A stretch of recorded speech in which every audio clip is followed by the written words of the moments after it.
ये उस्मान भाई कहाँ लेकर आए हैं आप आज? ये खान होटल। और राणा साहब तुसी की लेना है? राणा साहब तुसी दाल माश खाओगे की खाओगे? जमाल कोटा। जमाल कोटा खाएंगे। ये उमर भाई ने आज उमर भाई की दावत पे हम आए यार। ठीक है। उमर भाई ये देखो हमें कलेजी खिला रहे हैं, कलेजी। मंगल हो रही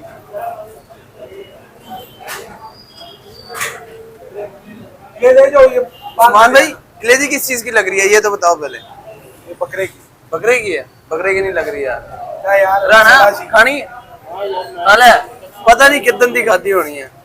राणे नु क्या यार इनका राणा खा यार। राणे कहा वेल है फिर दाल माश खा ला यार। मुंह का जायका सेट होइएगा। साहब राणे वेल है यार। फिर ए नहीं दाल माश ती कदी नहीं लभनी राणे। इधर वे राणे खा ला। नहीं यार। यार वेल है यार। तेरे इमोशन सेट हो जाएंगे।